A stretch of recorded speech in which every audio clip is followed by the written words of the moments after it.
وقال صلى الله عليه وسلم إن من أكبر الكبائر الشرك بالله وقتل النفس وحقوق الوالدين وقول الزور، وفي رواية شهادة الزور.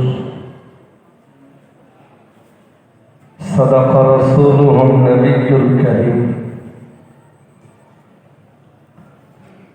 وقال صلى الله عليه وسلم موضعا آخر: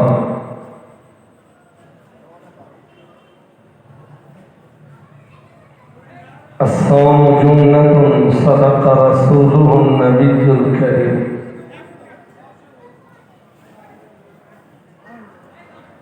وفي حديث آخر قال عليه السلام: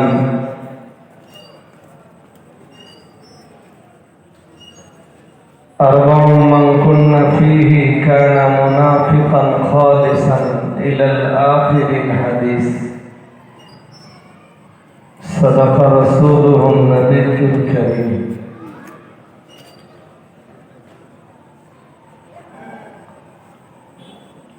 আজকের মজলিসের নির্বাচিত সভাপতি সাহেব,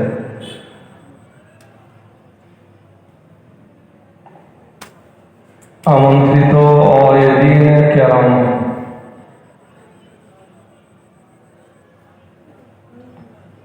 বিশেষত সত্যবিদায়ী বক্তা,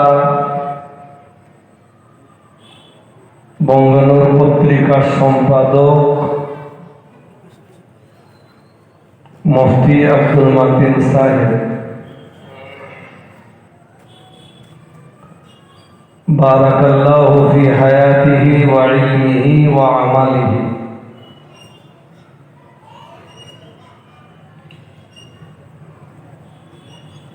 সম্মুখে উপবিষ্ট আল্লাহওয়ালা শ্রোতা মণ্ডলী,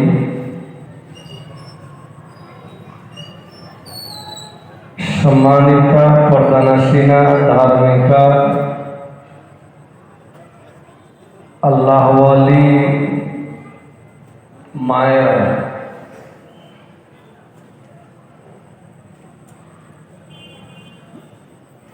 দরবারে ইলাহিতে শুরুতেই শুকরিয়া জ্ঞাপন করি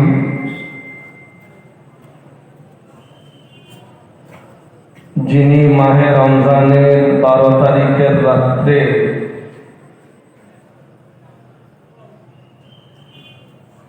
বলদেবতা আমিনিয়া খারিজি মাদ্রাসার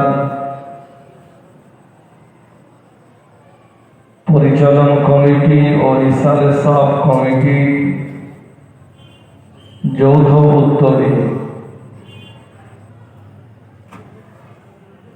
মাদ্রাসার বাস্তবিক ইসালে সাবের মাহফিলে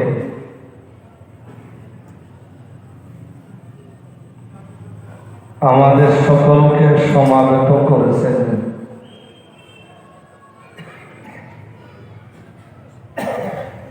বলুন সকলে আলহামদুলিল্লাহ। যারা আছেন আওয়াজ খুব ভালো হয়নি, আর একটু আওয়াজ তুলে বলুন আলহামদুলিল্লাহ।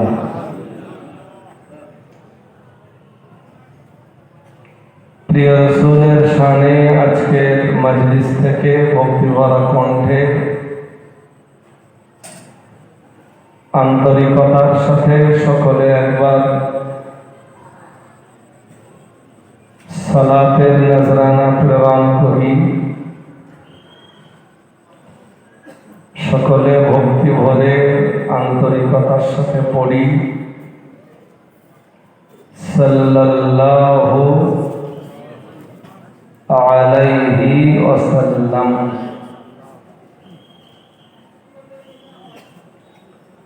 বাদাল হামদি ওয়া সানাই ওয়া সালাতি ওয়া সালাম।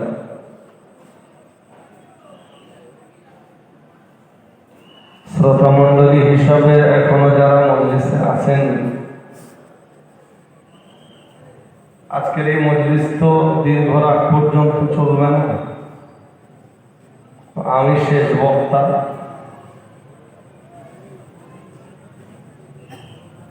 এখন টাইম 11টা 19। আমরা 12টা তো পার করি অন্তত। 12টার আগে যদি আমরা সেহরি খাই তো সেটা খুব একটা ভালো দেখায়।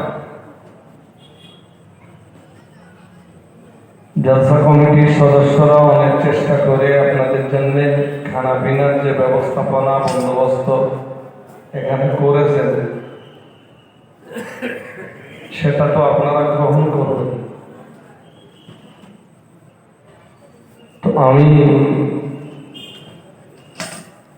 যে কারণে 12টার আগে শেষ করার পক্ষপাতী মোটেই নেই।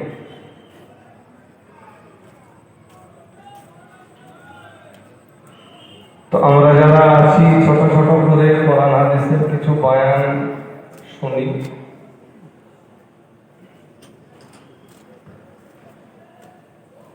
আমি কোরআনুল কারীমের সূরাতুল মুমিনুন থেকে একটা আয়াত অংশ পড়েছি।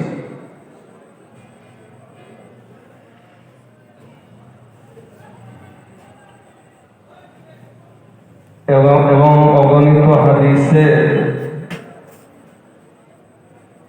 ছোট ছোট করে অনেকগুলো হাদিসে নবাবী পড়েছি। এই আয়াতে কারিমা এবং হাদিসে নবাবী গুলো আপনাদের একটু শেয়ার করি।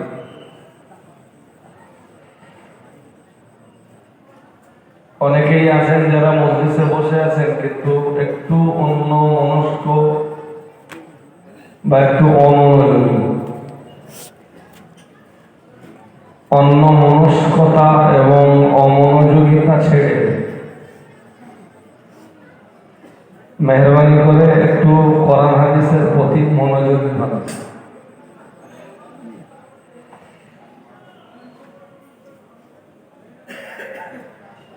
মাহে রমজান তো এমনি খুবই গুরুত্বপূর্ণ মাস।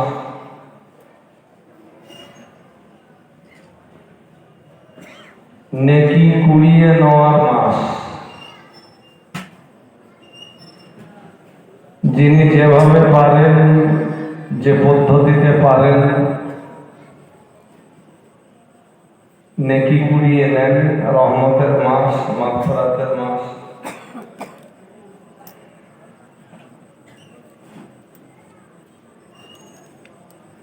এমন এক মাস যে মাস জাহান্নামের দরজা বন্ধ।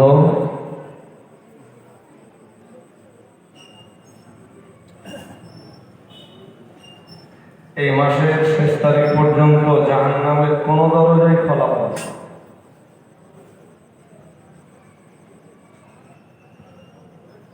এবং জান্নাতের সবগুলো দরজা খোলা। এই মাসের 6 তারিখ পর্যন্ত জান্নাতের কোনো দরজা বন্ধ হবে না।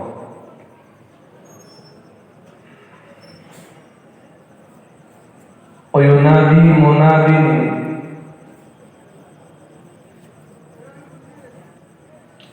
يا باغي الخير أقبل।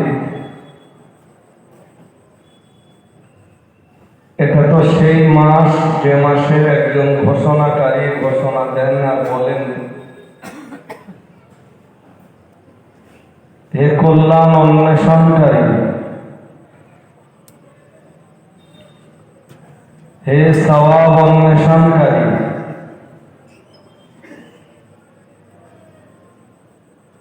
হে নেকি অন্বেষণকারী ব্যক্তি, এখন জান্নাতের দরজা খোলা, জাহান্নামের দরজা বন্ধ। তোমার পক্ষে যত বেশি সম্ভব তুমি নেকি কুড়িয়ে নাও।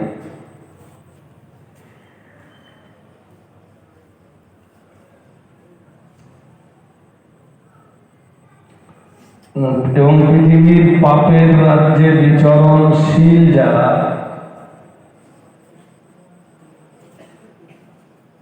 ঘোষণাকারী তাদের জন্য ঘোষণা দেন, ওয়া বাগিয়াশ শাররি,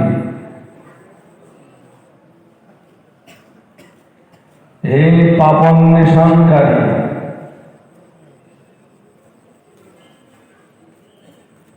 আকসির। এখন তো মাহে রমজান চলছে, তুমি তোমার পাপের কাছ থেকে একটু বিরত হও।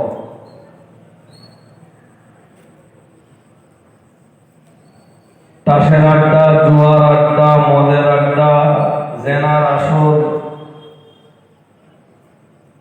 ব্যভিচারের ময়দানে যারা বিচরণ করছো, আকসির, তুমি একটু ক্ষান্ত হও। জাহান্নামের দরজা বন্ধ।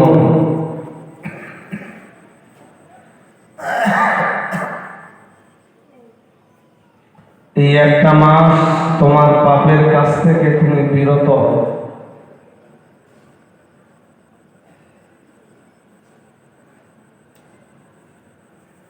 সুতরাং রহমতের এই মাসে, মাগফিরাতের এই মাসে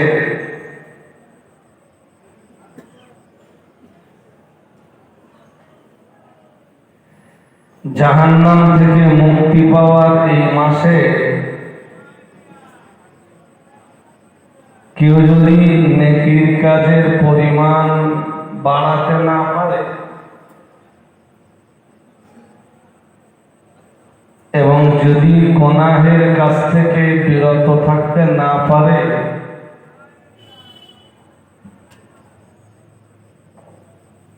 আকাশের নিচে জমিনের উপরে তার চাইতে দুর্ভাগ্যবান আর কেউ।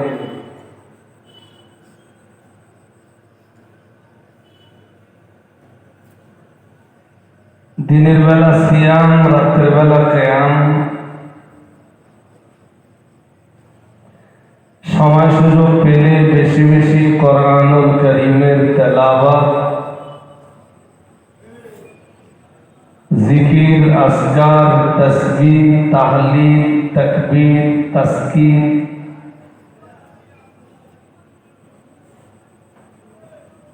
সেই সাথে বেশি বেশি পরিমাণ দান সাদকা।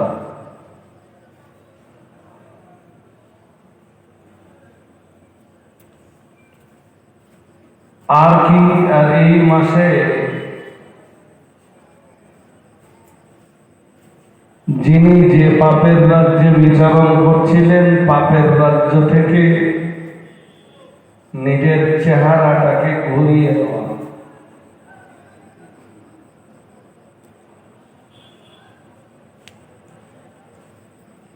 বুখারী শরীফের একটা চূড়ান্ত হাদিস রয়েছে।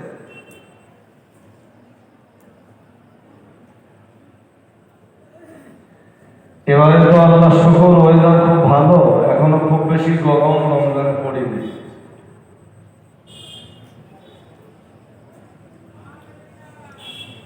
আবার দেখতে দেখতে রমজানের প্রায় অর্ধেকটা কভার।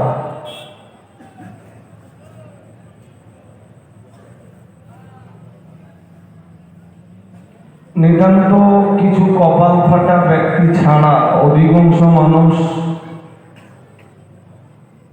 রমজানের রোজা পালন করছে।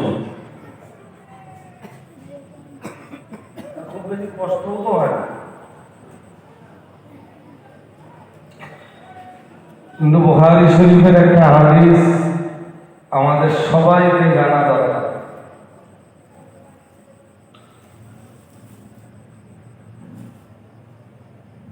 বুখারী শরীফের এক হাদিসে নবীজি বলেন, খুব মন দিয়ে হাদিসটা শুনতে হবে। মাল্লাম ইয়াদা কওলা যুর, আর একটু পরিষ্কার হয় না?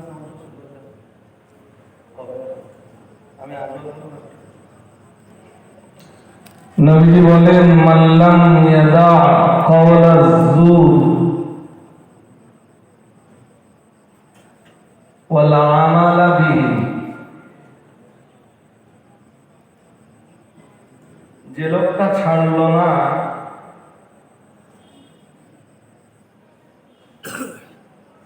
কওলা যুর, আমরা প্রথম অবস্থাতে একটা অর্থ নিচ্ছি, যে লোকটা ছাড়ল না মিথ্যা কথা বলা,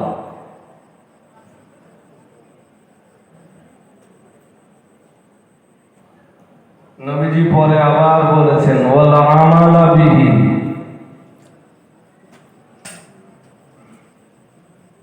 এবং ছাড়ল না মিথ্যার উপরে আমল করা।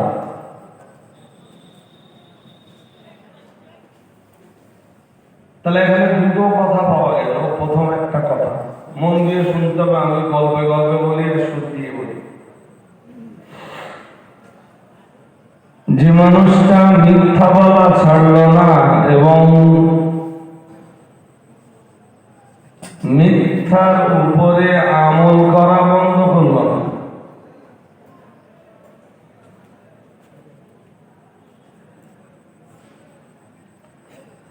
মনে রাখবেন মিথ্যা দুই ধরনের হতে পারে।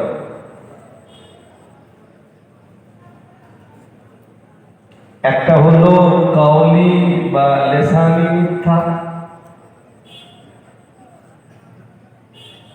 যে মিথ্যাটা মুখ দিয়ে বলা হয়,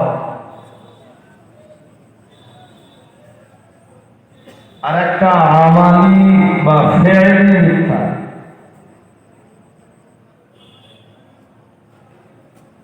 যেটা মুখে বলা হয় না কিন্তু কাজে করা হয়।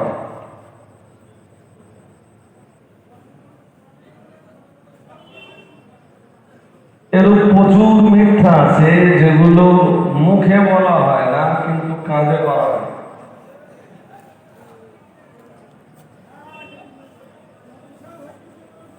নবীজি কি বললেন? মাল্লাম ইয়াদা কওলা যুরি ওয়াল আমালা বিহি।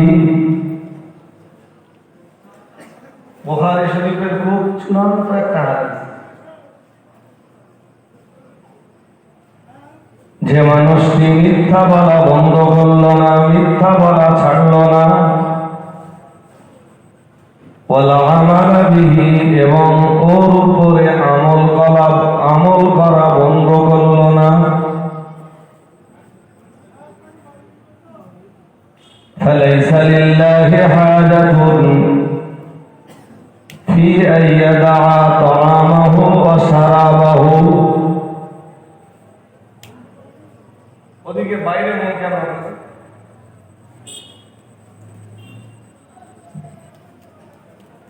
আমি এই যে হাদিসটা শোনাচ্ছি এটা আপনাদের মন দিয়ে শুনতে হবে, তবে তো আপনারা বুঝবেন। আর যতক্ষণ আপনাদের বোঝাতে না পারবো ততক্ষণ আমি বারবার একই হাদিস রিপিট করব। আমার সময় কতটা চলে গেল এটা দেখে লাভ নেই, বরং আপনি আমার মজলিসে বসলেন, কি শিক্ষা গ্রহণ করতে পারলেন সেটা আমার কাছে বিচার্য বিষয়।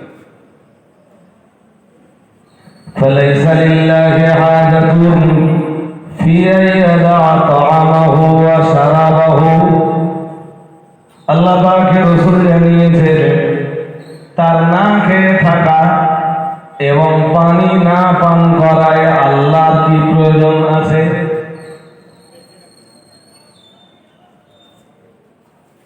দেখেন আপনারা হাদিসটা এই পর্যন্ত বুঝতে পারলেন কি?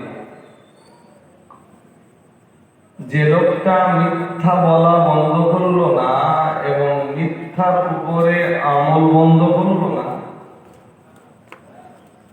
তার না খেয়ে থাকা আর পানি না পান করা, পানি পান না করায় আল্লাহর কি প্রয়োজন আছে?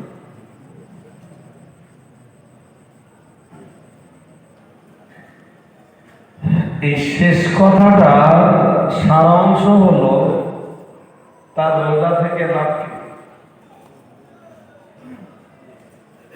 শুনছেন নাকি? শেষ কথাটার সারাংশ হলো তার রোজা থেকে লাভ কি? যে রোজা করলো অথচ মিথ্যা বলা বন্ধ করতে পারলো না, যে রোজা করলো অথচ মিথ্যার উপরে আমল করা বন্ধ করতে পারল না,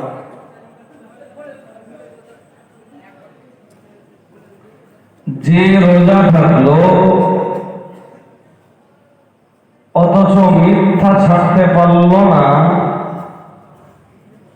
তার রোজা থেকে লাভ কি?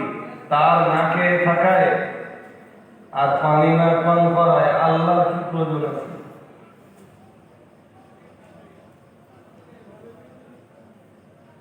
কিন্তু শুধু মিথ্যা কথা বলা আর মিথ্যা কাজ ছেড়ে দেওয়া নয়,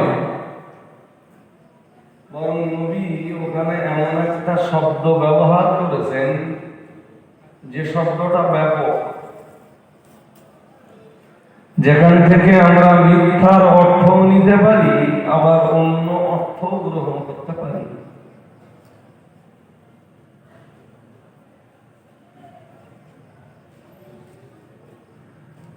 একটা লোক সারাদিন রোজা রাখলো অথচ জীব সংযত রাখলো।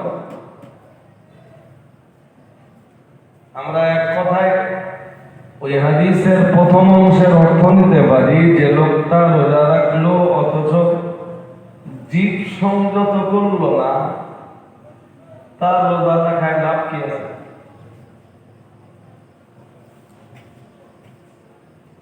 রোজা রাখলো অথচ গালি দেওয়া বন্ধ করতে পারলো না, রোজা রাখলো অথচ গীবত বন্ধ করতে পারলো না। শয়তান বলো বন্ধ আছে, বন্ধ আছে মিন্স বাধা। ইযা জাআ শাহরু রমাদান, আল্লাহ পাকের রাসূল জানিয়েছেন যখন রমজান মাস এসে উপস্থিত হয়, ফুতিহাত আবওয়াবুল জান্নাত, মহান আল্লাহ জান্নাতের দরজাগুলি সব খুলে দেন। সুবহানাল্লাহ। আর একটু মন খুলে বলেন।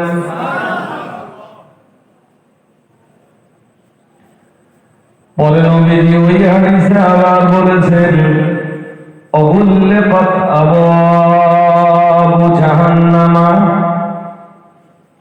নবী আমার জানিয়েছেন জাহান্নামের দরজাগুলি সব বন্ধ করে দেওয়া হয়।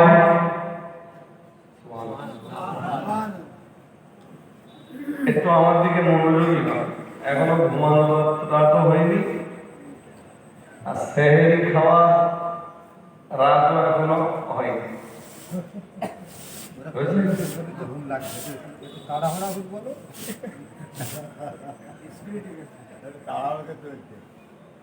তাড়াহুড়ো করে বলে তো কিছু বুঝবে না, তখন শুধু বক্সে আওয়াজটাই হবে, শ্রোতা কিন্তু সঙ্গে করে নিয়ে বাড়ি যেতে পারে। তাহলে এখান থেকে দুটো কথা পাওয়া গেল। এই এখন দুটো কথা পাওয়া গেল। কি কি পাওয়া গেল? যে যখন রমজান মাস হাজির হয়, জান্নাতের দরজা খুলে দেওয়া হয়, জাহান্নামের দরজাগুলি সব বন্ধ করে দেওয়া হয়।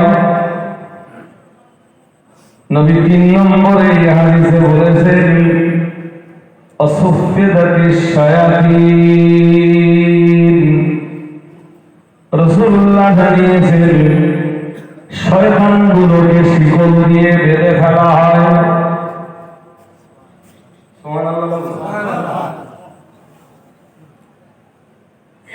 যত শয়তান আছে সব আল্লাহ শিকল দিয়ে বেঁধে ফেলে। যারা মানুষকে প্ররোচনা দিয়ে দিয়ে গোনার কাজ করায়, সবাইকে আল্লাহ বেঁধে দেয়। অমারাদাতুল জিন্নি, শুধু অভিশপ্ত শয়তানগুলিকে নয়, রাসূলুল্লাহ জানিয়েছেন দুষ্টু প্রকৃতির যে জিনেরা রয়েছে তাদেরকেও মাহে রমজানে আটকে দেওয়া হয়। সবাই একটু মিলেমিশে এইগুলো তো সব রাসূলের হাদিস।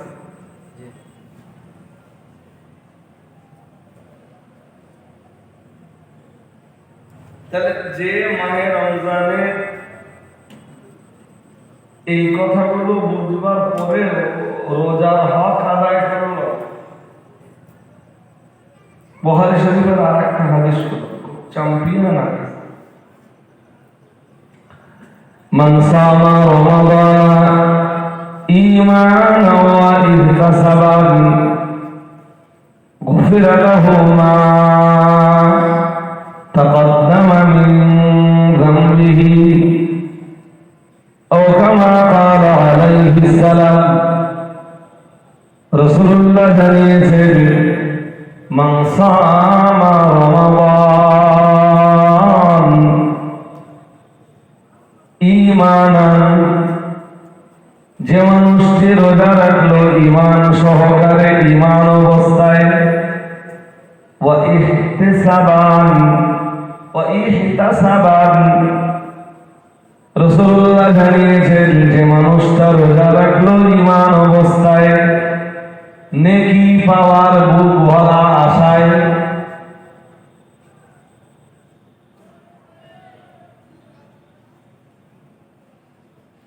রোজা ঈমান অবস্থায় রাখা লাগবে এবং নেকি পাওয়ার বুক ভরা একটা আশা থাকবে যে আল্লাহ আমাকে নেকি দিবে। হাদিস শরীফ বিবরণ দিয়েছে, রাসূলুল্লাহ জানিয়েছেন, গুফিরা লাহু মা তাকদ্দামা মিন যামবিহি, আমার আল্লাহ তার জিন্দেগীর পূর্ববর্তী গুনাহগুলিকে মাফ করে দেয়। আর একটু মন খুলে বলেন, কোন মানুষের যদি ঈমান না থাকে, সে আমাদের মতো রোজা থেকেও তার কোনো লাভ হবে না।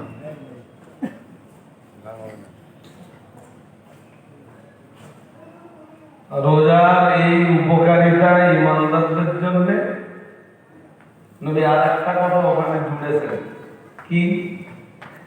ঈমান ওয়া ইহতিসাবান গুফিরা লাহু মা তাকদ্দামা মিন যামবিহি। নবী জানিয়েছেন, ঈমান অবস্থায় যে মানুষটা রোজা রাখলো সওয়াব পাওয়ার আশায়, নেকি পাওয়ার আশায়, আমি রোজা রাখলে আল্লাহ আমায় নেকি দেবেন, আল্লাহ আমাকে সওয়াব দেবেন, আল্লাহ আমাকে পুরস্কার দেবেন, আল্লাহ আমাকে মাগফিরাত নসিব করবেন, আল্লাহ আমার প্রতি রহমত নাযিল করবেন, আল্লাহ আমায় ক্ষমা করবেন, আল্লাহ আমাকে জাহান্নাম থেকে নাজাত দিবেন। এই রকম বুক ভরা আশা নিয়ে যে মানুষটা রোজা রাখলো, রাসূলুল্লাহ জানিয়েছেন, গুফিরা লাহু মা তাকদ্দামা মিন যামবিহি, আমার আল্লাহ দয়া করে বসলেন, তার পূর্ববর্তী জিন্দেগীর গুনাহগুলিকে মাফ করে দেয়।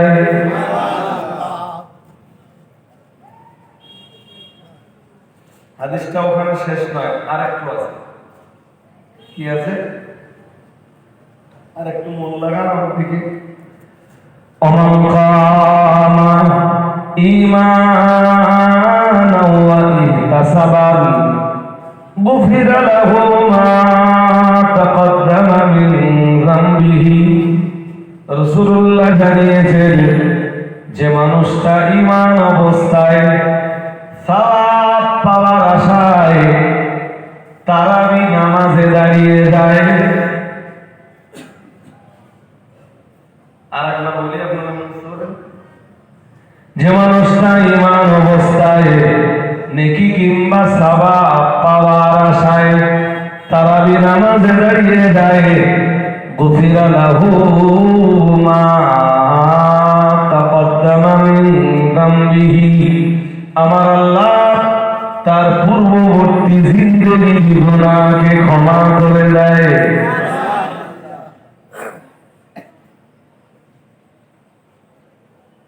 এখনো শেষ হয়নি, আর একটু মানে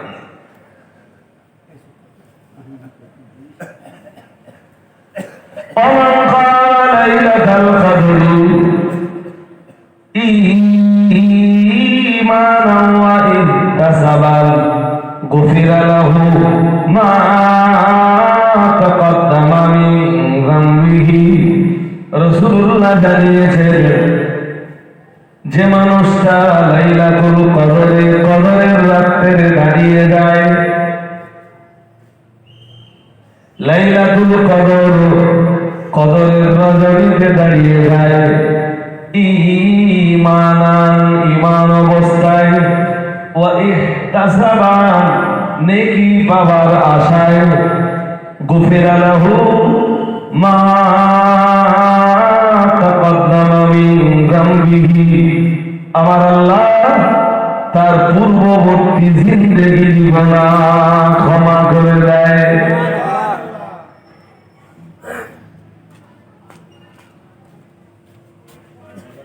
আমি শুরুতে একটা কথা বলে অনস্টার্ট করেছিলাম, সেটা ছিল কি যে আপনারা অন্য মনস্কতা ছাড়লে তারপরে আমার কথা বুঝবেন। আমি একটাও বাজে কথা বলিনি, কারণ নামে সমালোচনা করিনি, গীবত করিনি। লিগাল রাসূলের কিছু হাদিস শোনাচ্ছি। এই হাদিসে 3টি কথা আছে, কি বলুন তো? ঈমান অবস্থায় নেকি পাওয়ার আশায় যে রোজা রাখলো তার পিছনের গুনাহ আল্লাহ মাফ করে দেন। দ্বিতীয় কথা, ঈমান অবস্থায় তারাবি নামাজে দাঁড়ালো নেকি পাওয়ার আশায় আল্লাহ তার পূর্ববর্তী গুনাহগুলো মাফ করে দেন। তৃতীয় কথা হলো লাইলাতুল কদরে যে মানুষটা দাঁড়িয়ে যায় নফল নামাজের জন্য, আমার আল্লাহ তার পূর্ববর্তী জিন্দেগির গুনাহ ক্ষমা করে দেয়। সামনে আসতেছে 21, 23, 25, 27 এবং 30, এই 5টা। যখনই কেউ নামাজে দাঁড়ায় আল্লাহ তার ক্ষমা করে দেয়।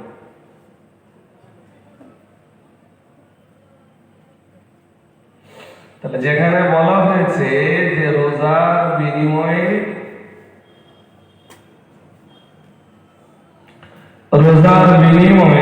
আল্লাহ বান্দার জীবনের গুনাহগুলো কাফফারা বানিয়ে দেয়।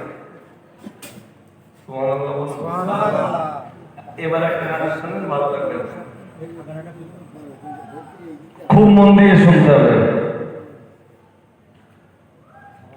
হাদিস শরীফ বিবরণ দিয়েছে, রাসূলুল্লাহ জানিয়েছেন as-salawatul khamsu wal jumu'atu ila al-jumu'ati wa ramadanu ila ramadana mukaffiratun lima bainahunna। সুবহানাল্লাহ। আর একটু ভক্তি ভরে বলেন। নবীজি জানিয়েছেন as-salawatul khamsu, 5 বারের নামাজ, ফজর থেকে জোহর, জোহর থেকে আসর, আসর থেকে মাগরিব, মাগরিব থেকে এশা, এশা থেকে আবার ফজর। রাসূলুল্লাহ জানিয়েছেন ওয়াল জুমআতু ইলাল জুমআতি, একটা জুমা থেকে আর একটা জুমা, রমাদান ইলা রমাদান, এক রমজান থেকে আর এক রমজান পর্যন্ত, মুকাফফিরাতুল লিমা বাইনাহুন্না, মাঝখানের সময় বান্দার যত গুনাহ রয়েছে মহান আল্লাহ সব গুনাহগুলিকে কাফফারা বানিয়ে দেয়। একজন মানুষ ফজরের নামাজের পরে যা গুনাহ করে, জোহরের নামাজ পড়লে আল্লাহ তার ওই গুনাহগুলো মাফ করে দেয়। আবার জোহর থেকে নিয়ে আসর পর্যন্ত যত গুনাহ রয়েছে আসরের নামাজের ওসিলায় আল্লাহ মাফ করে দেয়। আসর থেকে নিয়ে মাগরিব পর্যন্ত যত গুনাহ করে মাঝখানের এই সময়টা আল্লাহ মাগরিবের নামাজ পড়লে তাকে ক্ষমা করে দেয়। আবার মাগরিব থেকে নিয়ে এশা পর্যন্ত মাঝখানের সময়ে বান্দা কোনো গুনাহ করলে এশার নামাজ আল্লাহ ওই বান্দার গুনাহের কাফারা বানিয়ে দেয়।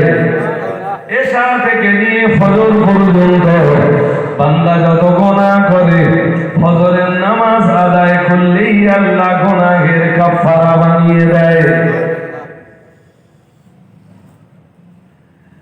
অল জুমাতু ইলাল জুমাতি, একটা জুমা থেকে নিয়ে আর একটা জুমা পর্যন্ত মাঝখানের এই পিরিয়ডে বান্দা যত গুনাহ করে, পরবর্তী জুমা নামাজের ওসিলায় আল্লাহ গুনাহগুলোকে কাফারা বানিয়ে দেয়। আর একটু মন খুলে বলেন সুবহানাল্লাহ। এবারে আজকের আলোচনার সাথে সামঞ্জস্যশীল যেটা রাসূলুল্লাহ জানিয়েছেন, রমাদান ইলা রমাদান, এক রমজান থেকে নিয়ে আর এক রমজান পর্যন্ত মাঝখানে বান্দার যত গুনাহ আছে, পরবর্তী রমজানে বান্দা যেই না রোজা পালন করে আল্লাহ তার গুনাহগুলিকে কাফারা বানিয়ে দেয়। আর একটু মন খুলে বলেন সুবহানাল্লাহ। এই তো 4-5টা হাদিস বলে ফেললাম। মোটামুটি আমার নাস্তা হক আদায় হলে আপনাদের বসবারও হক আদায় হলো, খানিকটা হলেও তো আদায় হলো। তবে এখানে একটা শর্ত আছে, কি নবী একটা শর্ত এখানে লাগিয়েছেন যে গুনাহ সব মাফ হয়ে যাবে। তবে কি এতক্ষণ ধরে যা ওয়াজ করলাম সেটা খুব সহজ, এর ফলে কিছু দ্বিতীয় নামাজের বিনিময়ে যদি আমার সুদ খাওয়া, ঘুষ খাওয়া, লটারি কাটা, জুয়া খেলা, ফাঁকি দেওয়া সব গুনাহ যদি মাফ হয়ে যায়, হ্যাঁ, তাহলে যে ঘুষ খাচ্ছিল তাহলে ঘুষ খাওয়া বন্ধ করবে না, শুধু নামাজই পড়ে যাবে, যা ঘুষ খাবে নামাজের বিনিময়ে সব মাফ হয়ে যাবে। মাহে রমজানে শুধু রোজা রাখবে, তার হারাম উপার্জনের গুনাহ সব মাফ হয়ে যাবে। এটাই তো তৈরি হবে জনগণের ভিতরে বিশ্বাস। এই জন্য রাসূলুল্লাহ ওই হাদিসের শেষ অংশে একটা কয়েদ লাগিয়েছেন।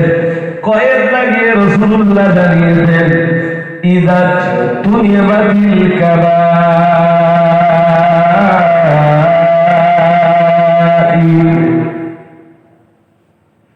রাসূলুল্লাহ জানিয়েছেন গুনাহ সব মাফ হয়ে যাবে, কিন্তু একটা শর্ত হলো যখন কবিরা গুনাহগুলোকে পরহেজ করে চলা হবে। শর্তটা কি বলুন তো দেখি, ঘুম পাচ্ছে নাকি? না না না, তাহলে আমাদেরকে ভালো করে চেয়ে বসতে হবে এবং ওই ডিপ অ্যাটেনশন কথাগুলো শুনতে হবে। ওই যে জোহর থেকে আসর মাঝখানে সব গুনাহ মাফ হয়ে যাবে আসরের নামাজের বিনিময়ে, আবার আসর থেকে মাগরিব যত গুনাহ করেছেন সব মাগরিবের নামাজ পড়লে মাফ হয়ে যাবে। শর্ত কি বলুন? কাবিরা গুনাহগুলো সব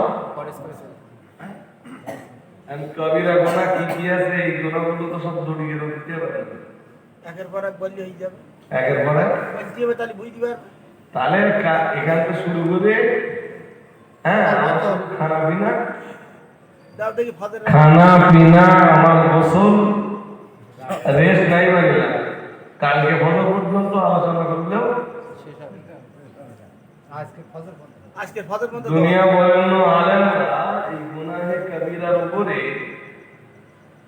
শত শত পৃষ্ঠা কলম চালিয়ে, কত শত শত পৃষ্ঠা। আমার আলোচনার ভিতর থেকে কিছু গুনাহ কবিরা উঠে আসে, কিন্তু মন দিয়ে আলোচনা শুনতে হবে আর ওই হাদিসটা আবার মনে রাখতে হবে। কোন হাদিসটা বলুন তো, মনে আছে?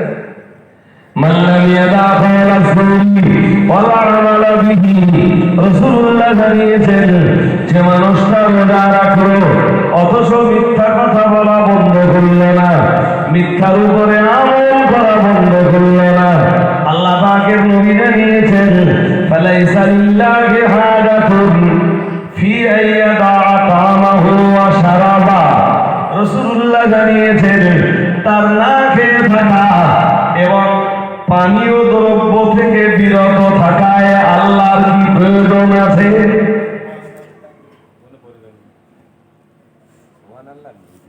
এর একটা কথা মনে রাখা দরকার, সেটা হলো মিথ্যা কথা গুনাহে কাবীরা। মিথ্যা আস্তে বলেন, জোরে বলেন, মিথ্যা কথা গুনাহে কাবীরা। হাদিস শরীফে এসেছে ইয়াকুমুল কিব ইয়াকুমুল কাযিব। রাসূল বলেন মিথ্যা থেকে তোমরা বিরত হও। ফাইনাল কাযিবা ইয়াহদি ইলাল ফুজুর। রাসূলুল্লাহ জানিয়েছেন কারণ মিথ্যা কথা পাপের রাস্তা দেখিয়ে দেয়। আমাদের যদি হাদিসে যেমন আছে তেমন মানে বলতে দেয়, জনগণ তো অধিকাংশ মজলিসে বসে সুর আর আওয়াজ শোনার জন্য। যদি হাদিসে যেমন আছে তেমন বলতে দেন, তা এর মানে কি দাঁড়াবে জানেন? এর মানে দাঁড়াবে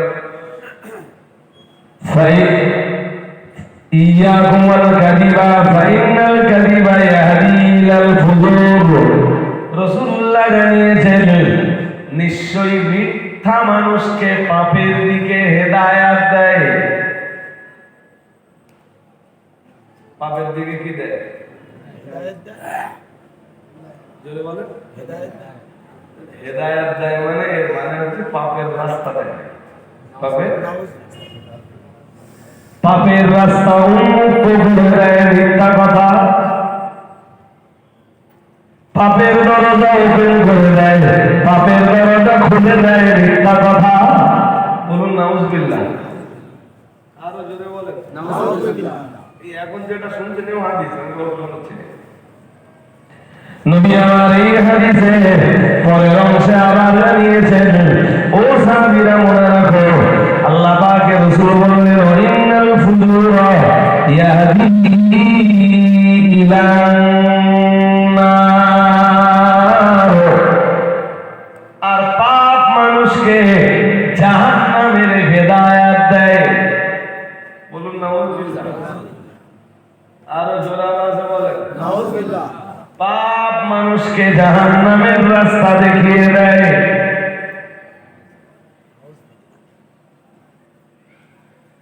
এই কারণে তোমরা মিথ্যা বলা থেকে বিরত হও।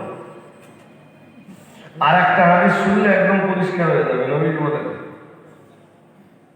আপনাদের মনোযোগ আছে নাকি? আছে আছে। নেই? আরেকটা হাদিসে আছে রাসূলুল্লাহ জানিয়েছেন ইন্না মিন আকবারিল কাবাইরি আশ-শিরকু বিল্লাহ ওয়া কতলুন নাফস ওয়া উকুকুল ওয়ালিদাইন ওয়া শাহাদাতুজ যুর ওয়া ফি রিওয়ায়াতিন কওলুজ যুর। দেখেন আমার আগের হাদিস না পরের হাদিস মিলে যাবে। রাসূলুল্লাহ জানিয়েছেন যত বড় গুনাহ রয়েছে, বড় বড় সবচেয়ে বড় সবচেয়ে বড় গুনাহ হলো, রাসূলুল্লাহ জানিয়েছেন আশ-শিরকু বিল্লাহ, আল্লাহর সাথে শরীক করা। বলুন নাউজুবিল্লাহ। আর জোরে আওয়াজে বলেন নাউজুবিল্লাহ। সবচেয়ে বড় গুনাহ আল্লাহর সঙ্গে শিরক করা, আল্লাহর অংশীদার নির্ধারণ করা। আল্লাহ পাকে নবী 2 নম্বরে জানিয়েছেন অকতলুন নাফস। রাসূলুল্লাহ জানিয়েছেন জীবন হত্যা করা। 2 নম্বরে বড় সবচেয়ে বড়, এর চেয়ে বড় দুনিয়ায় গোনা নেই। সবচেয়ে বড় 1 নম্বরে কি? জোর করে বলেন ইন্নাল্লাহা লা ইয়াগফিরু আন ইউশরাকা বিহি ওয়া ইয়াগফিরু মা দুনা যালিকা লিমান ইয়াশা। মহান আল্লাহ জানিয়েছেন ইন্নাল্লাহা লা ইউশরিকু বিহি ইন্নাল্লাহা লা ইয়াগফিরু আন ইউশরাকা বিহি ওয়া ইয়াগফিরু মা দুনা যালিকা লিমান ইয়াশা। মহান আল্লাহ জানিয়েছেন, নিশ্চয় আল্লাহ শিরকের গুনাহ ক্ষমা করেন না। ওয়ায়াগফিরু মা দুনা যালিকা লিমান ইয়াশা। কিন্তু শিরক ছাড়া আর যত গুনাহ আছে, বান্দা খাঁটি অন্তঃকরণে আল্লাহর কাছে ক্ষমা চাইলে মহান আল্লাহ ক্ষমা করে দেয়। আর একটু আওয়াজ তুলে সুবহানাল্লাহ। শিরক ছাড়া আর যত গুনাহ আছে ক্ষমার জন্য কি দরকার? তওবা। কি দরকার? তওবার ব্যাখ্যা। তবে শুধু এতটুকু বলছি, তওবার এতটুকু বিশ্লেষণ আমার কাছে শুনে নেন। ধরুন একটা লোক মদ খেত, আমার দিকে তাকায়, তো মুখে তওবার মজলিসে বললো যে আমি আর মদ খাবো না, পরের দিন বা পরের রাতে আবার সেই মদের আসরে এর নাম তওবা না। তওবা হলো মদের গ্লাস টান মেরে ফেলে দেবে, মদের আসরে আর কোনোদিন যাবে না, ওর নাম তওবা।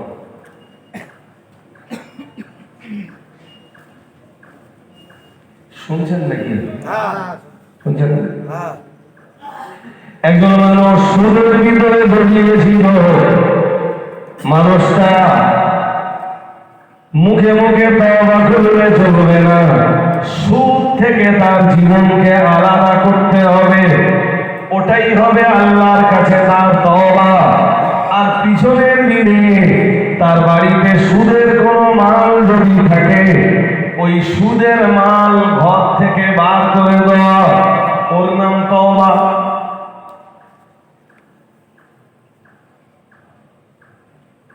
একটা লোক লটারি কাটলে, লটারি কেটে ধরেন 50 লাখ টাকা পেয়েছে, টাকা সব তার ঘরে, সে তওবা করছে, আল্লাহ আমি আর কখনো লটারি কাটবো না। সারা জীবন লোকটা ধরেন কাটলে, কিন্তু তওবার জন্য ওইটুকু যথেষ্ট না।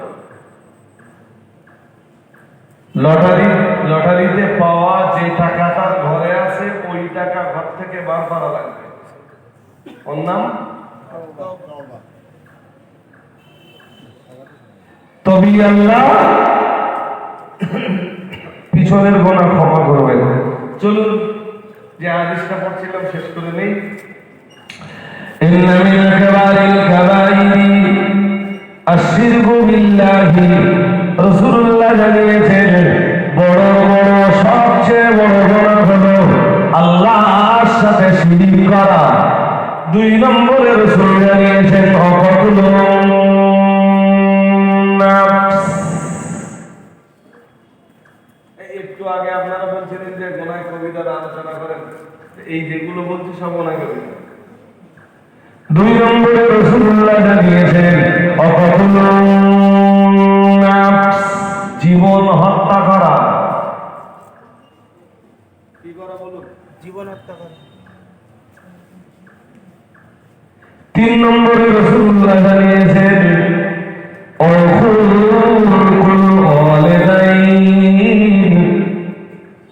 রাসূলুল্লাহ জানিয়েছেন, বাবা মায়ের সঙ্গে নাফরমানি করা, বাবা মায়ের সাথে বেয়াদবি করা, এটাও গুনাহে কাবীরা,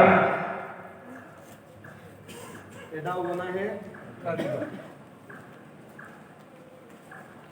দুনিয়ার যে ছেলে মেয়েরা বাবা মায়ের নাফরমানি করে, বাবা মায়ের সাথে দুশমনি করে, বাবা মায়ের প্রতি বিদ্বেষিকতা পোষণ করে, বাবা মায়ের প্রতি দুর্ব্যবহার করে, বাবা মায়ের প্রতি দুরাচার করে, এমন আচরণ করে যে আচরণের কারণে বাবার চোখ দিয়ে টপ টপ করে পানি গড়িয়ে পড়ে, মায়ের চোখ দিয়ে টপ টপ টপ টপ করে পানি গড়িয়ে পড়ে। এরা গুনাহ, এদেরকে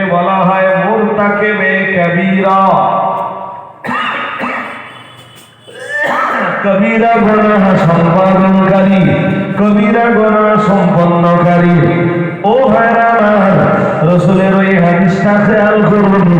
আকাশের নিচে বড় বড় যত গুনাহ আছে, 1 নম্বরে আল্লাহর সাথে শরীক করা, 2 নম্বরে প্রাণ হত্যা করা, জীবন হত্যা করা, 3 নম্বরে বাবা মায়ের সাথে বেয়াদবি করা।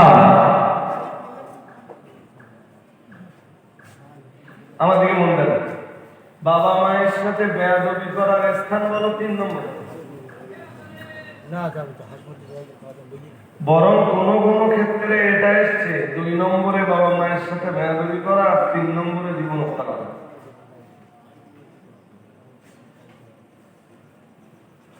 4 নম্বরে রাসূলুল্লাহ জানিয়েছেন, বড় বড় সবচাইতে বড় গুনাহ অশাহাদাতুস যুর।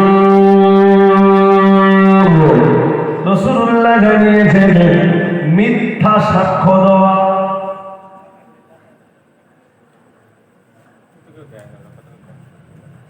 দেয় না, কি সাক্ষ্য দেওয়া বলে? টাকার সাথে টাকার জন্য দিতে পারে। কিন্তু বলেন না কেন? বলেন বলেন। 4 নম্বরে রাসূল জানিয়েছেন সবচেয়ে বড় গুনাহ হলো অশাহাদাতুস যুর, মিথ্যা সাক্ষ্য দেওয়া। বলুন নাউযুবিল্লাহ। আরো জোর করে বলেন নাউযুবিল্লাহ। আদালতে যে শুধু জাস্টিসের সামনে যে দাঁড়িয়ে মিথ্যা সাক্ষ্য দেওয়া না, আপনার এলাকাতেও হ্যাঁ কোন ঘটনা ঘটেছে, আপনি মিথ্যা সাক্ষ্য দিলেন, যে দোষী নয় তার বিরুদ্ধে আপনি সাক্ষ্য দিলেন।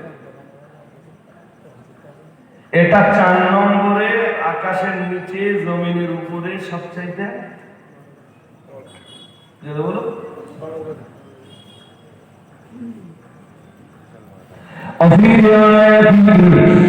হাদিস শরীফ বিবরণ দিয়েছে। অন্য বর্ণনায় রাসূল মিথ্যা সাক্ষ্যর কথা বলেননি, অন্য বর্ণনায় এসেছে মিথ্যা কথা বলা। এটাই হলো 4 নম্বরের সবচাইতে বড় গুনাহ। বলুন নাউযুবিল্লাহ। আর একটু জোর করে বলেন নাউযুবিল্লাহ। কারণ মিথ্যা কথা বলা বন্ধ হয়ে গেলে মিথ্যা সাক্ষ্য দেওয়া।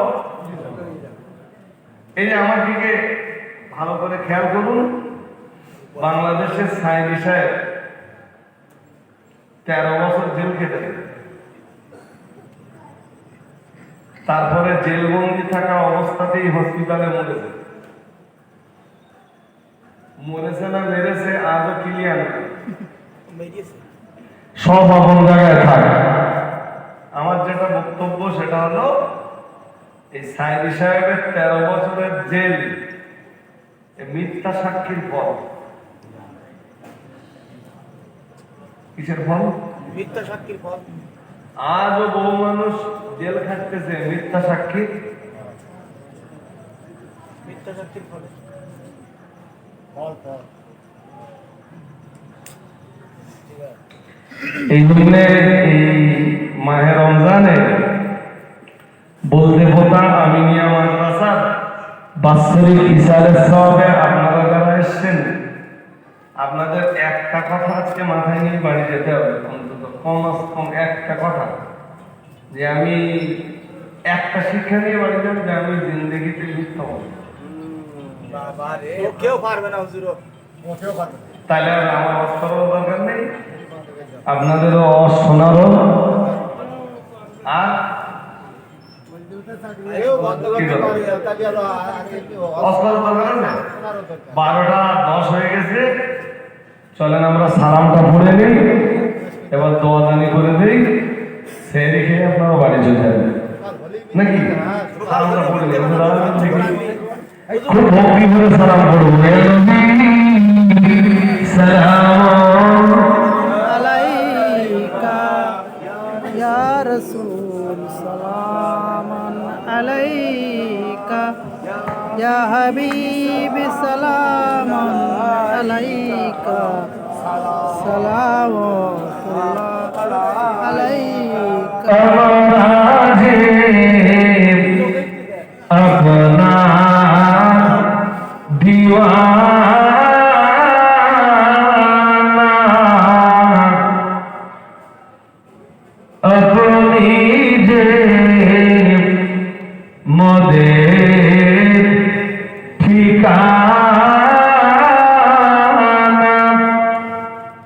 কবে যাব আবার মদিনা পাঠালাম সালামে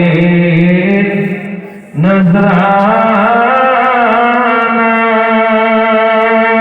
ইয়া নবী সালাম আলাইকা ইয়া রাসূল সালাম আলাইকা ইয়া ইয়া হাবিব পিছন থেকে আপনার এগিয়ে আসেন পিছনে যাবেন আলাইকা সালাওয়াতুল্লাহ আলাইকা হাসরের কঠিন দিবসে কি আছে মোদের নসিবে ওই দিনে কঠিন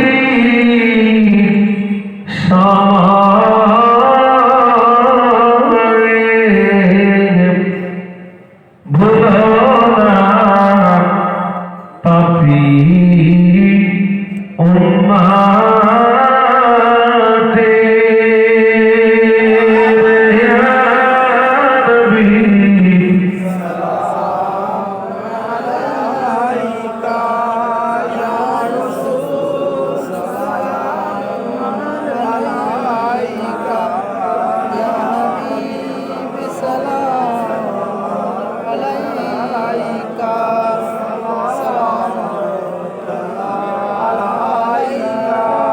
নবী নবীদের সরদার সাজিয়া আসিবে ধরায় নামিয়া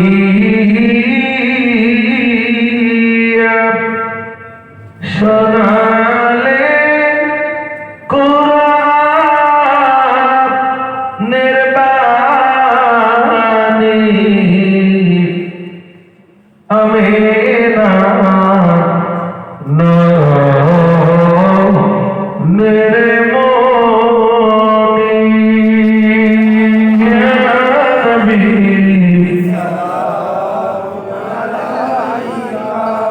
ইয়া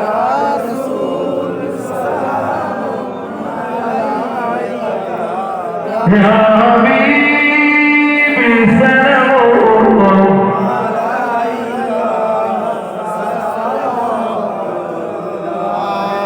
আলাইকা লা সালাম রানে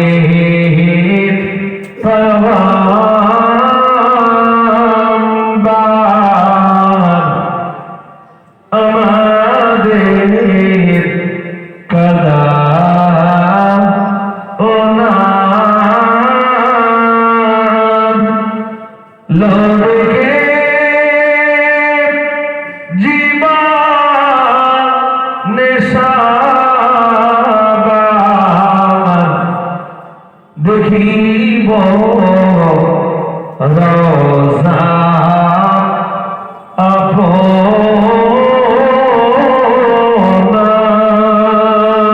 ইয়া নবী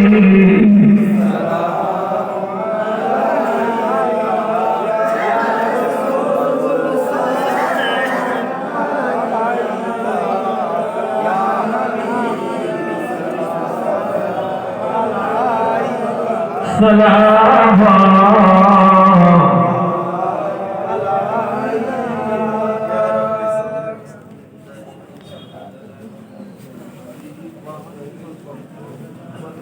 বল হ্যাঁ বড় মাছ দিয়ে লোক সাথে দিয়ে বলবো গাড়ি নাই এত বড় দাম بكماله كشف الدجى بجماله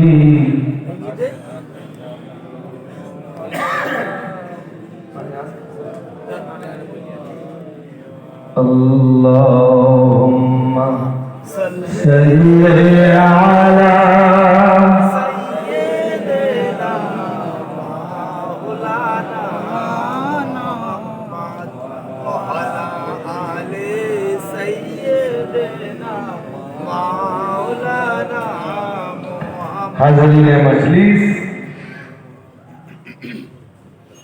অজনসিয়াদের প্রাসঙ্গিকতা ধরে নিতে পারেন প্রায় শেষ। আমার দিকে মন লাগাতে হবে, আর 1 ঘন্টা করেন সাইডের দিকে তাকান না। তো আমি লাস্ট টাইম যে জায়গায় ছেড়েছি আর যে হাদিসটা পড়েছিলাম এবারে ওই হাদিসটার সাথে মেলায়। নবীজি বলেন, মাল্লাম ইয়াদা কাওলা যুর ওয়াল আমালা বিহি, যে মানুষটা মিথ্যা বলা বন্ধ করলো না বা মিথ্যা কাজ করা বন্ধ করলো না। শুনছেন না মনে হয় বাইরে? হ্যাঁ ঠিক আছে فليس لله حاجة في أن يدع طعامه وشرابه, তার না খেয়ে থাকায় আর পানি না পান করায় আল্লাহর কি দরকার, আল্লাহর কি প্রয়োজন আছে? অর্থাৎ মাহে রমজানে সে রোজা রাখলো আর না রাখলো এতে কি লাভ আছে? সুতরাং এই ছেলে, মজলিসের ভিতরে খেলা শেষে কিন্তু দুটো খাওয়াও হবে না বলো, হ্যাঁ?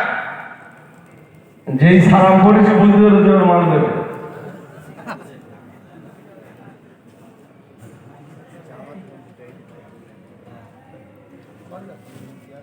একদম বেয়াদবি নয়।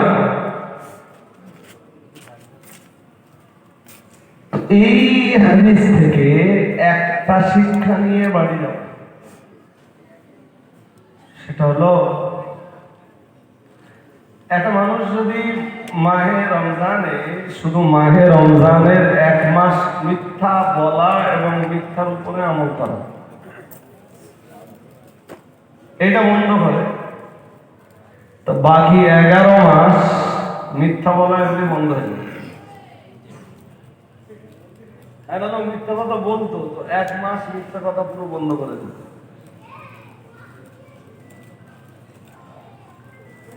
তো 1 মাস যদি কেউ মিথ্যা কথা বলা বন্ধ করে দেয় তো স্বাভাবিকভাবে কি হবে বলে, বাকি 11 মাসের জন্য তার মিথ্যা বলার যে অভ্যাসটা ছিল এই অভ্যাসটা ভিতর থেকে চিরতরে বিদায় হয়ে যাবে। এটাই মাহে রমজানের এক চূড়ান্ত শিক্ষা। এরা কারা সব তোরা কি আরম্ভ করেছি? বন্ধ করতে মিনাট বন্ধ করতে, তারপর আমি খুলে বাড়ি নিয়ে কিছু আমি তো এরা সব কারা? এটা মসজিদে বসবে এখন?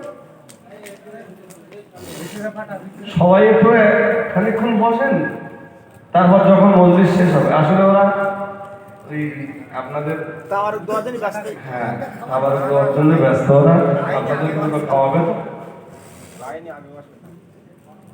তো ওরাও একটু বসুক, আমি আর একটা হাদিস আপনাদের বলবো।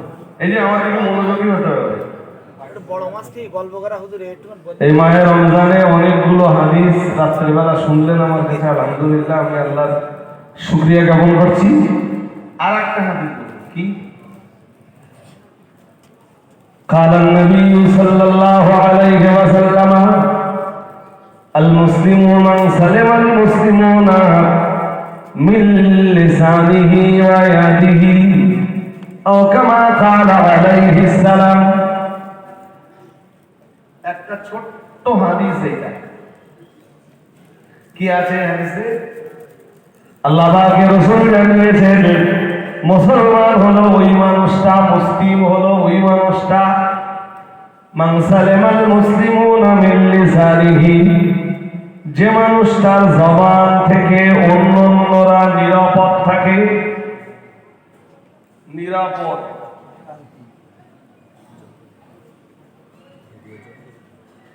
মান সালামাল মুসলিমুনা মিন লিসানিহি ওয়া ইয়াদিহি, যে মানুষটার জবান থেকে অন্যান্য মুসলিমরা নিরাপদে থাকে এবং যে মানুষটার হাত থেকে অন্যান্য মুসলিমরা নিরাপদ থাকে, রাসূলুল্লাহ জানিয়েছেন সেই মানুষটাই হলো মুসলিম। আর একটু মন খুলে বলেন, আপনার হাত দিয়ে যদি কেউ কষ্ট পায়, আপনি হাত দিয়ে যদি কাউকে কোনো ক্ষতি সাধন করেন, তাহলে আপনি মুসলিম। বলুন, আপনার জিহ্বা দিয়ে, আপনার জবান দিয়ে আপনি কাউকে যদি কোনো ক্ষতি সাধন করেন, আপনি মুসলিম। জবানে মিথ্যা বললেন, অথবা মিথ্যা সাক্ষ্য দিলেন, অথবা কারণ নামে গীবত করলেন, অথবা কারণ নামে তহমত চাপিয়ে দিলেন। তহমত মানে অপবাদ, তহমত মানে জোরে বলুন, অপবাদ। অপবাদ কি? একজন না, অন্য অপবাদ নয়, ওটা তাহমত নয়, ওপরে আরবিতে বলে নামিমা।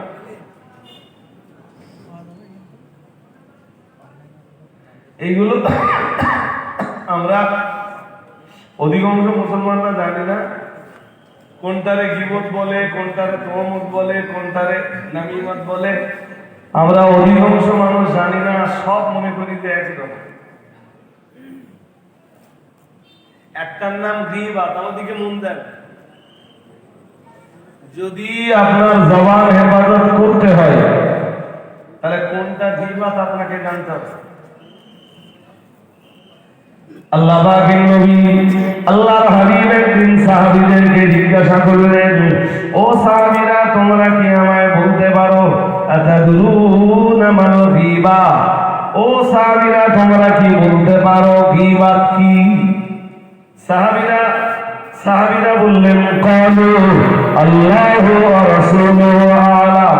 ইয়া রাসূলুল্লাহ, ইয়া হাবিবাল্লাহ, আমরা কেমনে জানবো? আপনি আমাদেরকে বলুন গীবত কাকে বলা হয়।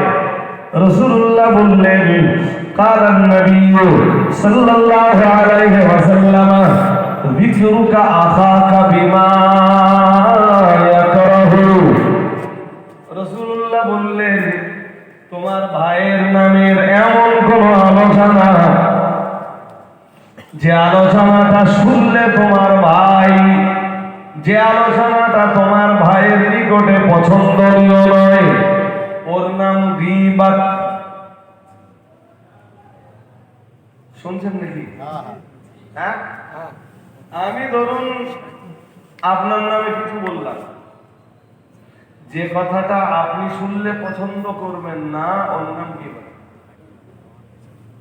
অথবা আপনি আমার নামে কিছু বললেন, যে কথাটা আমি শুনলে পছন্দ করব না, তার নাম গীবত। তাই রাসূলুল্লাহ বললেন, তোমার ভাইয়ের নামের এমন কোন আলোচনা যেটা সে অপছন্দ করে, তার নাম গীবত। অধিকাংশ মৌলবী তো এটা জানে না, বলো যে গীবত কারে বলে।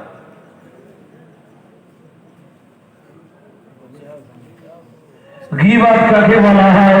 রাসূলুল্লাহ ওটা হাদিসে জানিয়েছেন, তোমার ভাইয়ের নামের এমন কোন আলোচনা, যে আলোচনাটা তোমার ভাই অপছন্দ করে, রাসূলুল্লাহ বললেন তার নাম গীবত।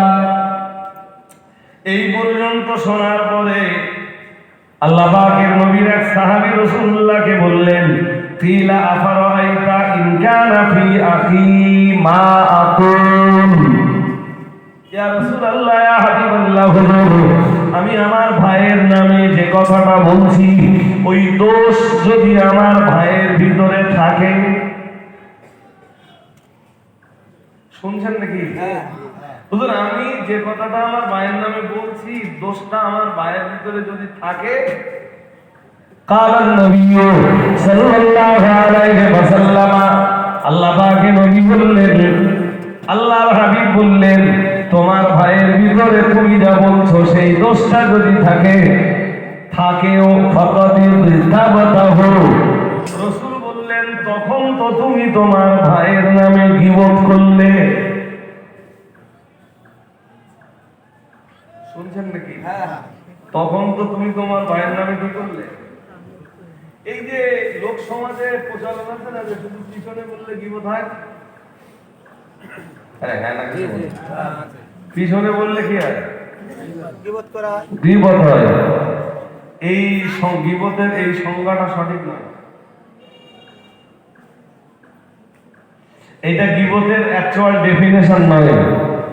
গীবতের ডেফিনেশন ওইটা যে তুমি তোমার ভাইয়ের নামে কিছু বললে যেটা সে অপছন্দ করে তার নাম গীবত। আমি আপনার নামে কিছু বললাম যেটা আপনার অপছন্দ হয়, দ্যাটস মিন আমি গীবত করে ফেললাম। আপনি আমার নামে কিছু বললেন যেটা শুনলে আমার অপছন্দ হয়, এর অর্থ এইটা যে আপনি আমার নামে গীবত করলেন। তাই সাহাবী জিজ্ঞেস করলেন, বললেন হুজুর যে আফারাইতা ইন কানা ফি আখি মা আকুল, হুজুর আমি যা বলছি আমার ভাইয়ের ভিতরে যদি ওই অপরাধটা থাকে তবু কি আমি গীবত করলাম? রাসূল বললেন ফাকাদির তাবতাহু, তোমার ভাইয়ের ভিতরে দোষটা যদিও থাকে তবুও তুমি গীবত করলে। তুমি লোকের সাথে না বলে বেরিয়ে ওরে বললে হয়তো ও ভালো হয়ে যেত, আলাদা করে ওকে ডেকে বললে ও হয়তো। শুনছেন নাকি? হ্যাঁ তুমি লোকের সাথে বলে বেড়াও কেন? তার সামনেও হতে পারে তার পিছনেও হতে পারে, বললেই গীবত। যদিও গীবতের ক্ষেত্রে কিছু পর্যায়ে আছে, কোরআন তো গীবতের ব্যাপারে পরিষ্কার বলেছে ওয়ালা ইয়াগতাব বা'দুহুম বা'দান। মহান আল্লাহ জানিয়েছেন হে ঈমানওয়ালা মানুষের দল, তোমরা একজন অন্যজনের নামে গীবত করবে না।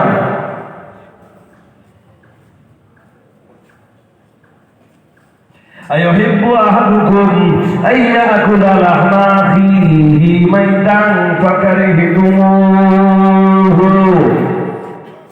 মহান আল্লাহ বললেন তোমরা কি তোমাদের মরা ভাইয়ের গোশত খেতে পছন্দ করো?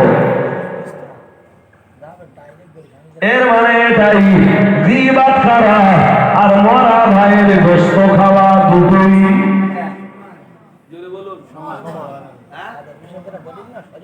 রোজা আছে, মরা ভাইয়ের গোশত খাচ্ছে।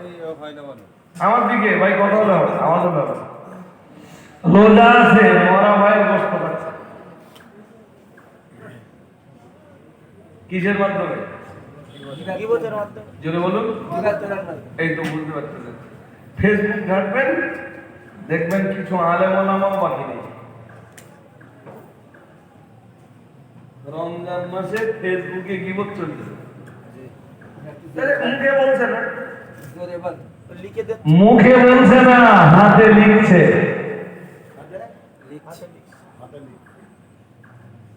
এই জন্য ওই কথাটা মনে আছে, মুসলিম ওই মানুষটা যে মানুষটার জবান আর হাত থেকে অন্যান্য মুসলিমরা নিরাপদে থাকে। সুবহানাল্লাহ বলুন। আর একটু মন খুলে সুবহানাল্লাহ। এখন ফেসবুকে যাত্রার নামে যাতা লিখে পোস্ট করে, হ্যাঁ না বলবেন? হ্যাঁ যাবে না, চলছে তো। আল্লাহ আমায় ক্ষমা করুন, আমি তো দেখছি কিছু আলেম নামধারী ব্যক্তিও তারাও ফেসবুকে এই রমজান মাসে লিখে প্রচার করে।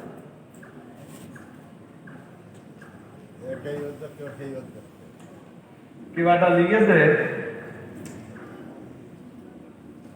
আমরা এই রমজান মাসে মানুষের কথা শুনতে পাবো, মানুষের দ্বারে দ্বারে যে মাদ্রাসাগুলো বাঁচানোর জন্য কালেকশন করি, তো আমাদের নামে লিখছে যে জাকাতের টাকা এদেরকে দেবেন।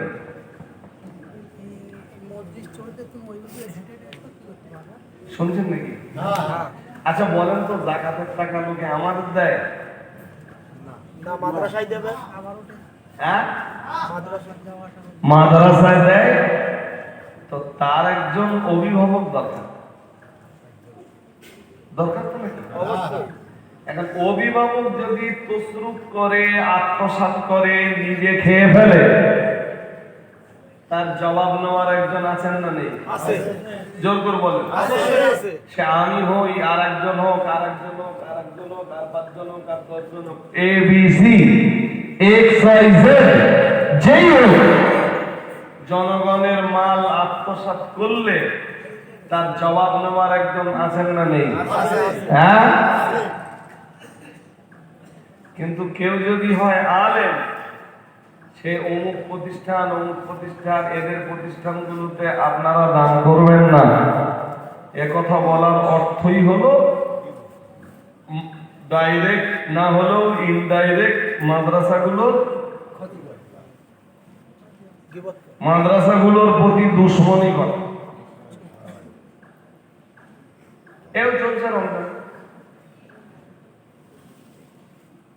ফেসবুক তো আমরাও চালাই, আমরাও পাঁচটা পাল্টা 5টা 10টা কি পোস্ট করতে পারি, কমেন্টস করতে পারি। করি না কেন? গোনা হবে এরকম কাজে কখনো যাব না। ফেসবুকে আমি মাঝে মাঝে একটা দুটো পোস্ট করি ভাই, খুব যখন প্রয়োজন মনে করি তখন একটা দুটো পোস্ট করি। এছাড়া ফেসবুকে আপনি আমার পোস্ট সচরাচর দেখতে পাবেন। এই রমজান মাস কাউকে মুনাফিক বলতেছে, কারোরে মুশরিক বলতেছে, কারোরে কাফের বলতেছে, কারোরে মুরতাদ বলতেছে। রমজান মাসে এই হলো জবান হেফাজতের নমুনা। শুনছেন নাকি? তা আপনি যদি আমারে বলেন, আমার দিকে তাকান, আপনি যদি আমারে বলেন মুনাফিক, সবাই কি শুনছেন আমার কথা? আপনি যদি আমারে বলেন মুনাফিক, তা মুনাফিকের চিহ্ন আগে আমার ভিতরে থাকতে হবে, বা আমার ভিতরে মুনাফিকের নমুনা পাওয়া যাওয়া লাগবে। তারপরে আপনি আমাকে মুনাফিক বললে সেটা কতটা বা খানিকটা মানুষ। শুনছেন কথা?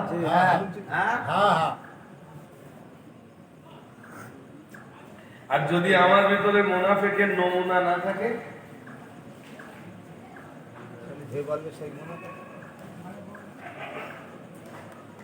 হাদিস শরীফ বিবরণ দিয়েছে, রাসূলুল্লাহ জানিয়েছেন আয়াতুল মুনাফিক সালাসুন। রাসূলুল্লাহ জানিয়েছেন মুনাফিকের নমুনা হলো 3টা। কয়টা? 1 নম্বরে রাসূল জানিয়েছেন ইযা হাদাসা কাযাবা। মুনাফিক যখন কথা বলে মিথ্যা বলে। বলুন নাউযুবিল্লাহ। আরো জোরে আওয়াজে বলেন নাউযুবিল্লাহ। মুনাফিক কথা বললেই মিথ্যা বলে। 2 নম্বরে রাসূল জানিয়েছেন ওয়াইদা তুমিনা খানা। রাসূলুল্লাহ জানিয়েছেন আল্লাহর হাবিব বলেছেন আমানত রাখলে খেয়ানত করে। 3 নম্বরে নবী বলেছেন ওয়াইদা ওয়াদা আখলাফা। নবী আমার জানিয়েছেন, আর আল্লাহর হাবিব জানিয়েছেন ওয়াদা করলে খেলাফ করে, আমানত রাখলে নষ্ট করে। আর 3 নম্বরে বলেছেন ওয়াদা করলে খেলাফ করে। বলুন নাউযুবিল্লাহ। আর একটু জোর করে বলুন নাউযুবিল্লাহ। তাহলে একে কথা বললে বলেন 2 আমানত রাখলে, 3 ওয়াদা করলে খিলাফ করে। বুখারীর আরেক হাদিস এসেছে আরবাউন মান কুন্না ফীহি কানা মুনাফিকান খালিসান। রাসূলুল্লাহ জানিয়েছেন যার ভিতরে 4টে গুণ আছে সে খাঁটি মুনাফিক। বলুন নাউযুবিল্লাহ। আর জোরে আওয়াজে বলেন নাউযুবিল্লাহ। কয়টা গুণ আছে? 4টি। ওই 3টের সাথে রাসূলুল্লাহ আরেকটা যোগ দিয়ে বলেছেন ওয়াইদা খাসামা ফাজারা। রাসূল বললেন মুনাফিক ঝগড়া করলে গালি দেয়, ঝগড়া করলে কি দেয়? গালি দেয়। জোরে বলে। গালি দেয়। ঝগড়া করলে গালি দেয়। এর নমুনা একটাও পাওয়া গেল না, কারণে মুনাফিক বলা হলো। উপায় উল্টো হয়ে গেল। কোরআনে এবং হাদিসে মুনাফিকের আরো বহু আলোচনা রয়েছে। চলুন আমি বুখারী থেকে একটা হাদিস আপনাকে শোনাই। রাসূলুল্লাহ জানিয়েছেন, লাইসা সালাতুন আফখালা আলাল মুনাফিকিনা সালাতুল আতামাতি ওয়াস সুবহি। শুনছেন নাকি? হ্যাঁ। বুখারী শরীফের হাদিসে এসেছে, রাসূলুল্লাহ জানিয়েছেন, লাইসা সালাতুন আফখালা আলাল মুনাফিকিন। রাসূলুল্লাহ জানিয়েছেন, মুনাফিকদের জন্য দুইটা নামাজ খুব ভারী। কে বলছেন? রাসূলুল্লাহ। আরে জোর করে বলুন না। রাসূল বলছেন মুনাফিকদের জন্য কয়টা নামাজ ভারী? হ্যাঁ? এক নম্বরে রাসূল জানিয়েছেন সালাতুল আতামাতি, ঈশার নামাজ। কিসের নামাজ? ঈশার নামাজ। দুই নম্বরে বলেছেন সুবহি, আল্লাহ পাকে নবী বললেন ফজরের নামাজ। তাহলে এই হাদিস থেকে আরো পাওয়া গেল ফজরের নামাজ আর ঈশার নামাজ যাদের কাছে ভারী, এটা কিসের লক্ষণ? মুনাফিকের লক্ষণ। জেনে বলে মুনাফিকের লক্ষণ। তার কারণে মুনাফিক বলতে গেলে দেখতে হবে যে তার ভিতরে নমুনা আছে কিনা। হ্যাঁ না কিছু বলতে দেখতে হবে না, হবে না? হ্যাঁ হ্যাঁ, এরকম বড় বড় মজলিসে, কিছু মজলিস আছে ভাই সাহেব, মজলিসে হাত তুলিয়ে নিচ্ছে, বলো হাত তুলে বলো এই সমস্ত মুনাফিকদের মজলিসে যাব না, এদের সাথে থাকবো না। শ্রোতা মণ্ডলী হাত উঠাচ্ছে, কেউ জিজ্ঞেস করে না যে হুজুর এই যাদের বিরুদ্ধে হাতটা তোলাচ্ছেন বা যাদের ব্যাপারে হাতটা তুলিয়ে নিচ্ছেন, এরা যদি মুনাফিক হয়ে থাকে, এদের ভিতরে মুনাফিকির কি নমুনা আছে? একটা নমুনা তো বলুন।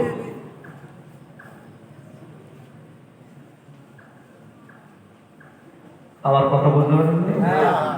জনগণ যতদিন মুখ খুলতে না শিখবে, ততদিন এই জাতীয় মজলিসগুলোতে যা ইচ্ছা তাই হবে, যে যা মনে করবে সে তাই এসে বলে। হ্যাঁ, জনগণ যেদিন মুখ খুলবে যে হুজুর এই যে কথাটা আপনি বললেন এর সূত্র কি, কোথায় পেলেন, এটা কোরআনে আছে না হাদিসে আছে, কোথায় আছে হুজুর? যদি কোরআনে থাকে কোন সূরার কোন পারার কোন আয়াতে আছে, যদি হাদিসে থাকে তাহলে আমাদের একটু বলে দেন কোন হাদিসে আছে। বললি তো আমরা বুঝি না। আমার কথা বলতে পারছেন? কেউ প্রশ্ন করে না, আর যার যেটা ইচ্ছা সে সেইটা বলে যাচ্ছে। এই হারিপুরে তো এই কটা ক্ষেত্রে বা কিছু কিছু ক্ষেত্রে এখন দেখছি যে ব্যাপক পরিমাণ গালিগালাজ এই মাঘে রমজানেও চলছে। এরা যারা গালি দিচ্ছে, এবিসি যারাই হোক, হাদিস শরীফ বিবরণ দিয়েছে, রাসূলুল্লাহ জানিয়েছেন সিবাবুল মুসলিমে ফুসুক, রাসূলুল্লাহ জানিয়েছেন মুসলমানকে গালি দেওয়া ফাসিকি কাজ। বলুন নাউজুবিল্লাহ। আর জোরে আওয়াজে বলেন মুসলমানকে গালি দেওয়া কি কাজ? ফাসিকি কাজ। কি কাজ বলেন? ফাসিকি কাজ। হ্যাঁ, মুসলমানকে গালি কোনো মুমিনে দেয় না, মুসলিমকে গালি দিতে পারে ফাসিকি।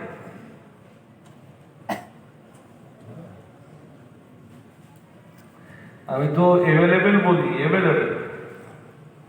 আপনি শুনলে অবাক হবেন যে কিছু ব্যক্তি তারা তাদের ফেসবুক গুলোতে ফেক আইডি খুলে রেখেছে, ফেক আইডি, মিথ্যা আইডি। ফেক এত হয়তো বুঝবেন না, ফেসবুকে মিথ্যা ওই মিথ্যা আইডি থেকে গাড়ি দিচ্ছে। যা ধরা পড়বে না তা নয়, ধরা পড়বে। সাইবার ক্রাইমে কেস করলে ওই আইডি কে চালাচ্ছে বেরিয়ে যাবে। বহু ক্ষেত্রে আমরা জানি যে আইডি কে চালাচ্ছে। আপনি শুনলে অবাক হবেন, আলেম নামের ব্যক্তি হাফেজ নামের ব্যক্তি, মৌলানা নামের ব্যক্তি, বক্তা নামের ব্যক্তি ফেক আইডি চালাচ্ছে। সেই ফেক আইডি থেকে এই মাহে রমজানেও লোকেরা গালি দিচ্ছে।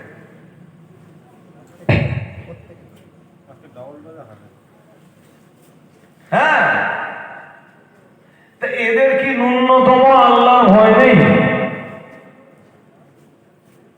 আপনি আমার শত্রু হতে পারেন, তাই বলে আমি গালি দেব, এটা তো ভদ্রতা নয়, এটা তো সভ্যতা নয়। হ্যাঁ না বলবেন তো? আমি আপনার শত্রু হতে পারি, কিন্তু আপনি আমাকে গালি দেবেন এই অনুমোদন ইসলাম দিয়েছে? হ্যাঁ, সাহাবীরা কেউ আবু জেহেলকে গালি দিত? জোরে বলেন না।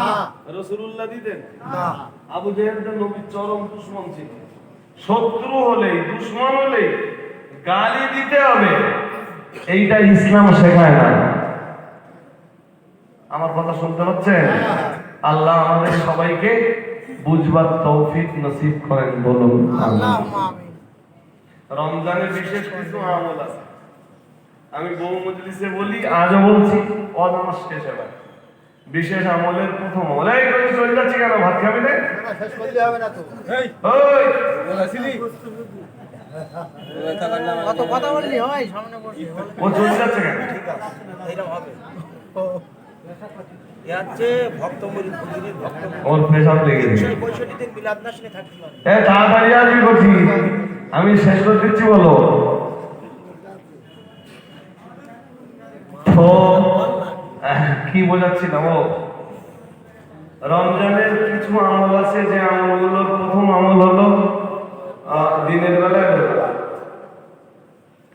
দিনের বেলা সিয়াম, রাত্রে বেলা কিয়াম। 2 নম্বর আমল হলো রাত্রে বেলা কিয়াম। কিয়াম মানে দাঁড়ানো। কিয়াম মানে কিসে দাঁড়ানো? তারাবিতে দাঁড়ানো। কিসে দাঁড়ানো? তারাবিতে দাঁড়ানো।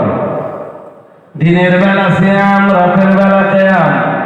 রমজানের তৃতীয় আমল হলো, মাহে রমজানের তৃতীয় গুরুত্বপূর্ণ আমল হলো বেশি বেশি পরিমাণ কোরআন তেলাওয়াত করা। শুনছেন নাকি? বেশি বেশি কি করা? যারা কোরআনুল কারীম জানেন, বেশি বেশি পরিমাণ কোরআনুল কারীম তেলাওয়াত করবেন, এটাও রমজানের একটা ভালো আমল। 4 নম্বরে রমজানের আরেকটা ভালো আমল হলো, হাদিস শরীফে এসেছে, হযরত আব্দুল্লাহ ইবনে আব্বাস রাদিয়াল্লাহু তাআলা আনহু বলেন, কানা রাসূলুল্লাহ সাল্লাল্লাহু আলাইহি ওয়াসাল্লাম আজওয়াদান নাস। হযরত আব্দুল্লাহ ইবনে আব্বাস বলেন, রাসূলুল্লাহ হলেন মানুষদের ভিতরে সবচাইতে বড় দানশীল। সুবহানাল্লাহ। আর আওয়াজ দিয়ে বলেন, আমার নবীর চাইতে দানশীল আর কেউ ছিল না। ওয়াকানা আজওয়াদু মা ইয়াকুনু ফি রমাদান হিনা ইয়ালকাহু জিবরিল আলাইহিস সালাম। আর যখন মাঘে রমজান আসতো, আমার নবীর দানের পরিমাণ তিনি আরো বাড়িয়ে দিতেন। সুবহানাল্লাহ। তাহলে এই হাদিস থেকে আমরা কি পেলাম? যে রাসূল ছিলেন সবচাইতে বড় দানশীল, আর যখন রমজান মাস আসতো রাসূলের দানের পরিমাণ আরো বেড়ে যেত। কেন বাড়তো জানেন? হিনা ইয়ালকাহু জিবরিল আলাইহিস সালাম, যখন আমার নবীর সাথে ফেরেশতা জিবরিল এসে দেখা করতেন, ওয়া কানা ইয়ালকাহু ফি কুল্লি লাইলাতিন মিন রমাদান, রমজান মাসে প্রত্যেকটা দিন, প্রত্যেকটা রাতে ফেরেশতা জিবরিল এসে রাসূলের সাথে দিদার করতেন। ফায়ুদারিসুল কোরআন, আর দুজনের ভিতরে কোরআনের তাদারুস চলতো। একবার ফেরেশতা জিবরিল পড়তেন, আমার নবী শুনতেন, আর একবার আমার নবী শুনতেন, ফেরেশতা জিবরিল পড়তেন। সুবহানাল্লাহ। সুবহানাল্লাহ। একবার জিবরিল পড়বেন আর নবী শুনবেন, আর একবার নবী পড়বেন, জিবরাইল শুনবে। জিবরাইল আলাইহিস সালাম। এর বলা হয় তাদারুস। আরবিতে বলে তাদারুস। মানে সূরা ফাতিহা একবার আমি বলবো, আপনি শুনবেন, আর একবার আপনি বলবেন, আমি শুনবো। এরে বলা হয় এই জন্য 3 নম্বর মাহে রমজানের 3 নম্বরের সুন্দর আমল হলো বেশি বেশি করে কোরআন তেলাওয়াত করা। আর 4 নম্বরে রমজানের সবচাইতে ভালো আমল হলো বেশি বেশি দান করা। বেশি বেশি দান করা। জোরে বলেন। দান করা। এই হাদিসটার এক্ষুনি আমল করা লাগবে। নাম বলার নাই, নাই নাম নেই। এর রমজান মাস আর বুখারী শরীফের এটা 6 নম্বর হাদিস, যে রমজান মাস এলে রাসূলের দানের পরিমাণ বেড়ে যেত। এটা বুখারীর 6 নম্বর হাদিস। ওটা দেখবেন আপনারা। হ্যাঁ, দেরি করলে হবে না, এই হাদিসের প্রতি আমল করতে হবে। এক্ষুনি উঠে আসতে বলবো না।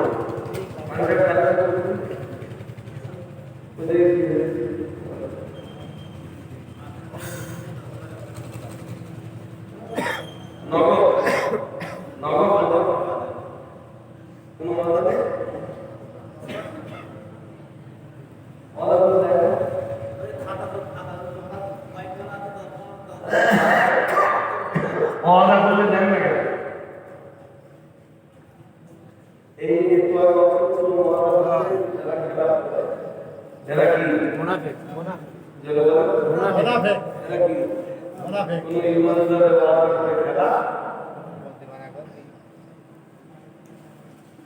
বিপদে পদে পড়ে গেলে সে দেরি হবে।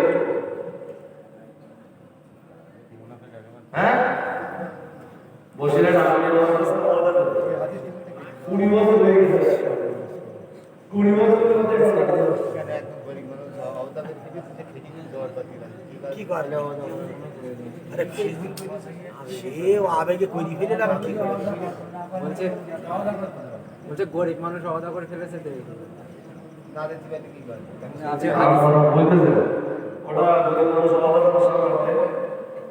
তারপর মনে করিল যে আমি দিদি পারবো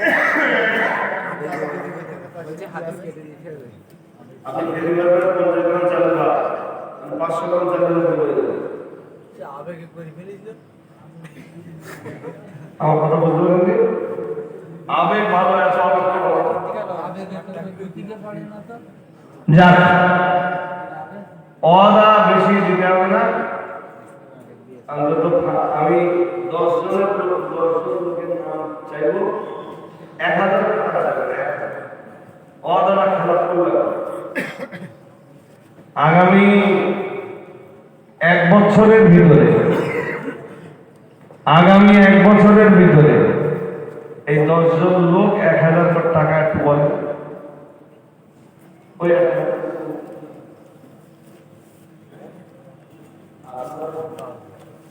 আব্দুল্লাহ মোল্লা।